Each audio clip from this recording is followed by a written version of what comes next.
Hello friends, this is Madhu. Welcome to HR classes.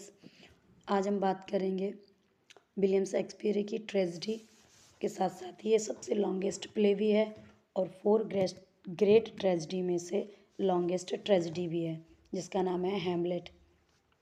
इसका पूरा नाम है the tragedy of Hamlet prince of Denmark के बारे में हम बात करेंगे, जो कि विलियम शेक्सपियर ने लगभग 1602 में लिखा हुआ है और हमारी लॉन्गेस्ट ट्रेजेडी और लॉन्गेस्ट प्ले कंसीडर किया जाता है। इसे लगभग विलियम शेक्सपियर ने 4024 लाइनों में लिखा है। Hamlet based on tragedy, we can say Hamlet is the tragedy of delay in decision, decisiveness पर लिखी हुई ये ट्रेजेडी है। Hamlet is the hero of the tragedy of tragedy and he is the very indecisiveness condition। बहुत मुश्किल से ये decision नहीं ले पा रहा है पूरे प्ले में। समझ नहीं आ रहा है इसको किस तरह से ये अपने चाचा किंग क्लॉडियस की हत्या करे या ना करे।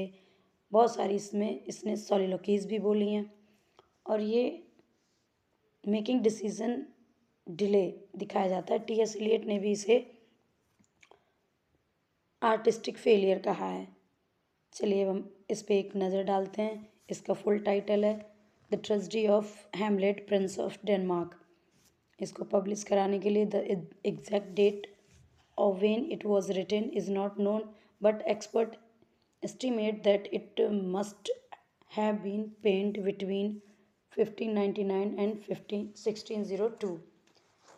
अगर हम इसके टाइप ऑफ वर्क की बात करें, ये एक प्ले है, tragedy, revenge tragedy and longest play consider किया जाता है। इसके सोर्सेज जो हैं वो आपके विलियम शेक्सपियर ने Historia Danica, the Gesta Danorum, History of Denmark by Saxo Grammaticus, the legend of Hamlet से लिया हुआ है। इसकी सेकंड सोर्स की बात करें द स्पेनिश ट्रेजेडी और हैमलेट बाई टॉमस कीड की है, जो कि टॉमस कीड ने एक ट्रेजेडी ही लिखी है, उससे भी विलियम शेक्सपियर ने इसका सोर्स लिया हुआ है।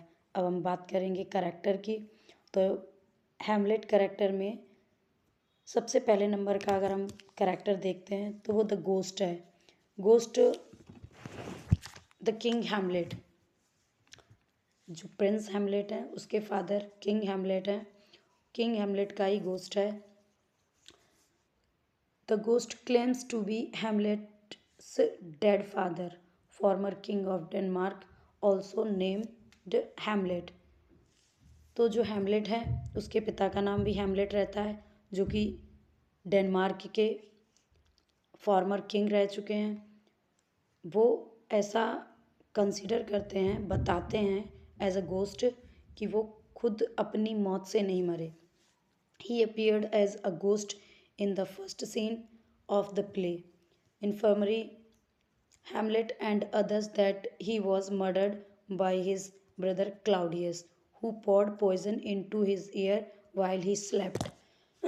तो हैमलेट का गोस्ट जो है वो प्रिंस हैमलेट को बताता है कि वो अपनी मौत से नहीं मरा है, बल्कि जब वह सो रहा था तब उसके भाई किंग, जो कि now in present king Claudius हैं, उन्होंने उसके कान में जहर पौर कर दिया था, डाल दिया था, जिसकी वजह से उनकी मौत हो गई। Now we can talk about the second character. He is the prince of Denmark, also Hamlet. अब दूसरे कैरेक्टर के बारे में अगर हम बात करें तो ये हमारे प्रिंस ऑफ डेनमार्क ही हैं। The crown prince of Denmark who returns from the university of Wittenberg, Germany, to find his father's death. वह अपने पिताजी की मृत्यु पर वापस आए, जो कि विटेनबर्ग में पढ़ रहे थे, जो कि एक यूनिवर्सिटी ऑफ जर्मनी है। His mother married to the king's brother Claudius and Claudius newly self-crowned king। और इस चीज़ का भी पता लगाने आए हैं कि आखिर उनकी माँ ने अपने पहले पति की मृत्यु के तुरंत बाद दूसरी शादी यानी किंग क्लॉडियस से शादी इतनी जल्दी क्यों कर ली और क्लॉडियस ने अपने आप को इतनी जल्दी राजा क्यों बना लिया। तीसरे कैरेक्टर की बात करें तो ये खुद क्लॉडियस हैं, जो प्रेजेंट किंग ऑफ डेनमार्क है। तो क्लॉडियस द प्लेज एंटागोनिस्ट, इसे हम एंटागोनिस्ट भी कंसीडर करेंगे क्योंकि इस प्ले का हीरो तो हैमलेट को ही माना जाता है। तो क्लॉडियस जो है played the role of antagonist, is the king of Denmark and Hamlet's uncle, और ये हैमलेट का अंकल भी according to the ghost of Hamlet's father Claudius is his killer. और अगर किंग हैमलेट की बात माने तो वो राजा हैमलेट का किलर भी है, मर्डरर भी है, उसने किंग राजा की मृत्यु भी की है, उसे मारा भी है। फोर्थ कैरेक्टर है जो, वो आपकी जर्ट्यूड हैं। जर्ट्यूड यानी mother of Hamlet and the present queen and former queen of Denmark. तो Gertrude is the queen of Denmark and Hamlet's mother and the wife of former king Hamlet, but has no married the new king Claudius, जो अभी अभी now married, जिन्होंने अभी अभी राजा Claudius से शादी की हुई है। इसके बाद करते हैं अगला, जो हमारा फिफ्थ करेक्टर रहेगा वो Horatio. Horatio is the Hamlet's best friend. Horatio is the Hamlet's best friend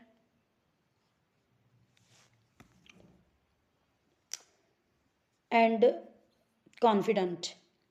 He is cautious, scholarly and a good man. ये एक बहुत ही अच्छा व्यक्ति है, हैमलेट का क्लोज फ्रेंड भी है और बहुत ही अच्छा व्यक्ति है हैमलेट के लिए। Known for is giving second advice, और उसके अच्छे एडवाइस देने के लिए, यानी हैमलेट को जो अच्छी सलाह देता है, उसे टाइम टाइम पर सही सही बातों का नॉलेज देता है, वो भी आपका होरेशियो ही है।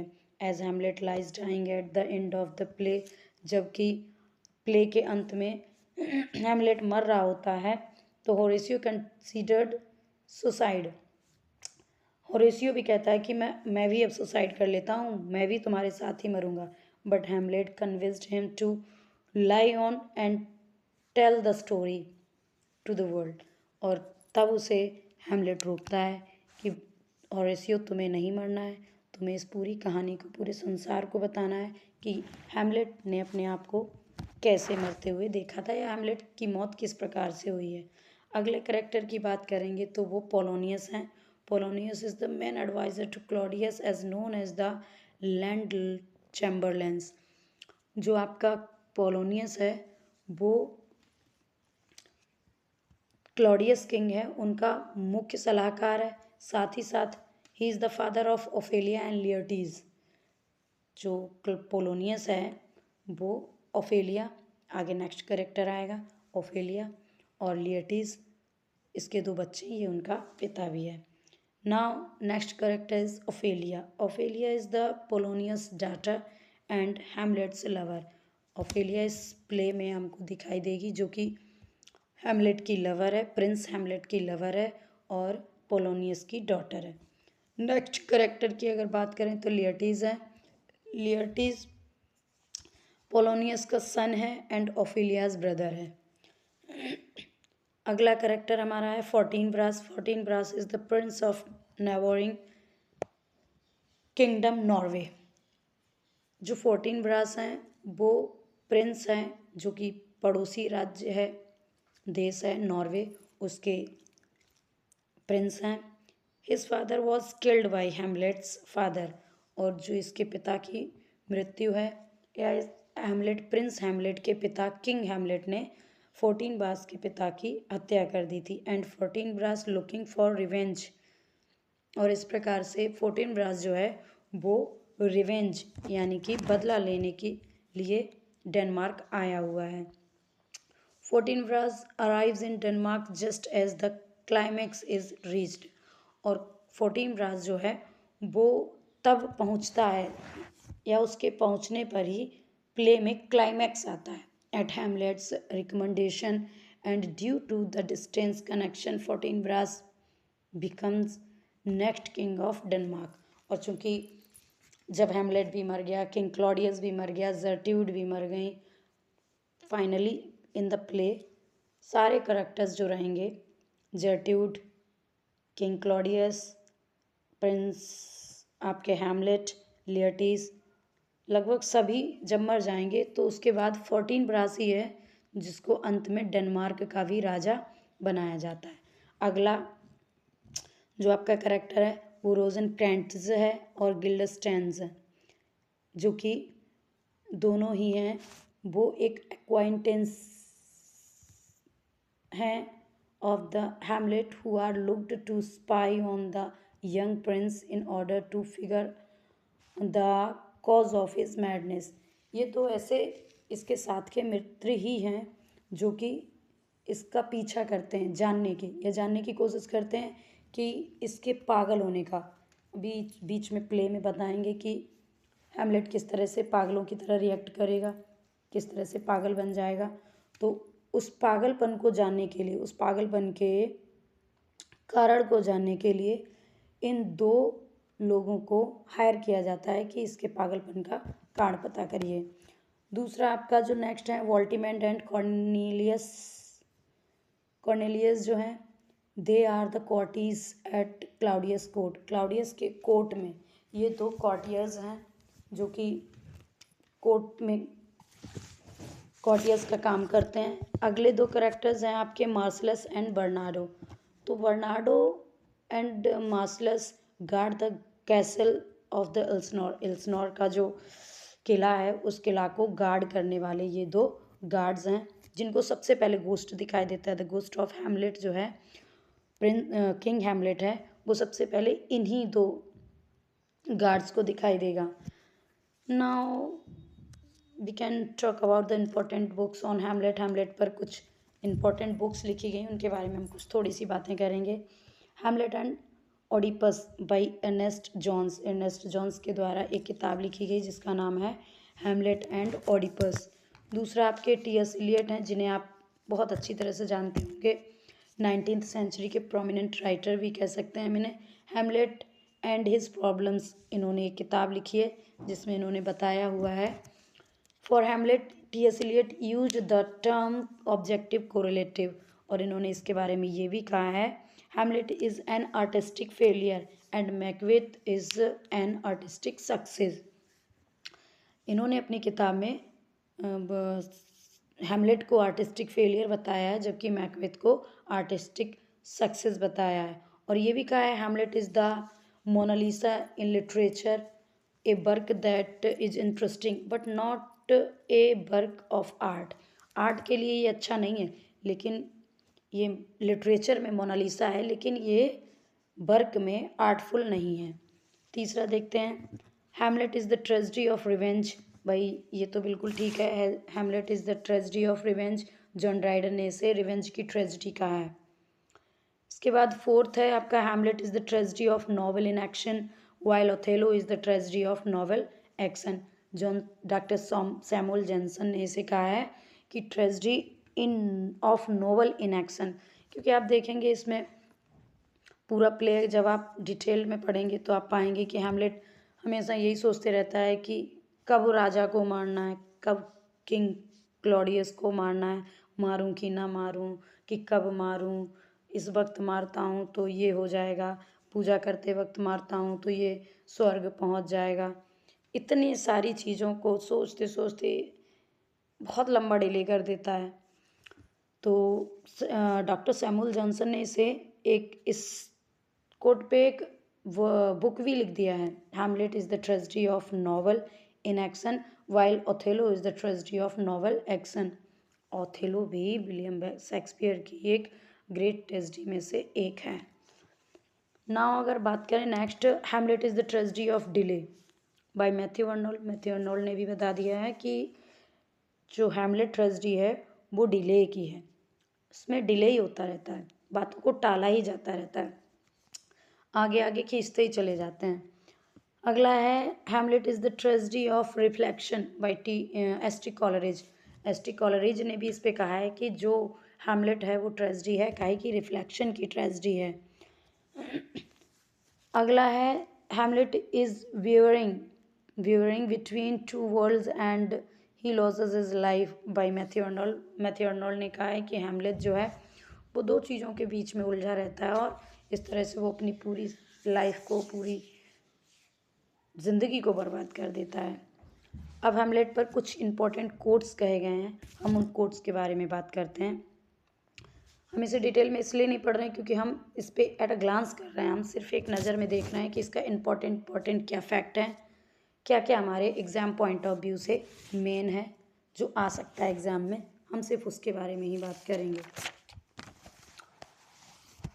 तो हैमलेट के बारे में कुछ मोस्ट इम्पॉर्टेंट कोट्स हैं। There is nothing either good or bad but thinking make it so, said by Polonius. Polonius जो है वो अपने बेटे लियटीस को ये फ्रांस पढ़ने के लिए भेजता है, तो उसे जाने से पहले बहुत सारा एडवाइस करता है, उसे समझाता है, बताता है कि देखिए कुछ भी गलत या सही नहीं होता है, कुछ भी सही या गलत नहीं होता है, हमारी थिंक जो है उसे सही या गलत बनाती है। Listen to many, speak to few, उसे ये भी सलाह देता है कि सबकी सुनो, सिर्फ बात कम लोगों से करो, यानी लिसन मैनी, बहुत लोगों की बातें सुनिए लेकिन बात कम लोगों से करो। ये भी पोलोनियस जो है वो लियटीस से ही कहता है, एक्ट फर्स्ट में सीन 3 में। अगला कहता है neither a borrower nor be a lender, for loan oft loses both itself and friend and borrower dulls the edge of husbandry. Polonius कहता है, अपने बेटे को समझाता है कि ना तो उधार लेने वाले बनो, ना उधार देने वाले बनो।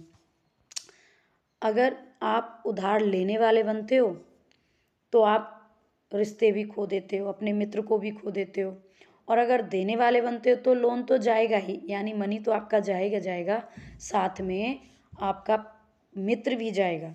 इसलिए ना तो लेने वाले बनो और ना ही उधार देने वाले बनो। ये भी एक्ट फर्स्ट और सीन 3 में कहता है।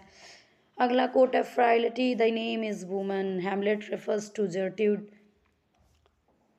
इन act first scene 2। Act first scene 2 में हैमलेट अपनी माँ के लिए कुछ कोट कंसिडर करता है कि कमजोरी तुम्हारा ही नाम महिला है। जब ये देखता है कि इसके पिता की डेथ के कुछ दिनों बाद ही इसकी माँ किंग क्लॉडियस से शादी कर लेती है, किंग क्लॉडियस अपने भाई के मरने के तुरंत बाद राजा बन जाता है, तो ये सोच में पड़ जाता है कि आखिर ऐसा क्यों। तो ये अपनी माँ को रेफ़र करता है कि कमज़ोरी तुम्हारा ही नाम औरत है। अगला कोट है though this may be madness yet there is method in it, बेशक यद्यपि ये पागलपन है लेकिन ये पागलपन से ज़्यादा कुछ मेथड है, कुछ तो वजह है जिसकी वजह से ये पागलपन है।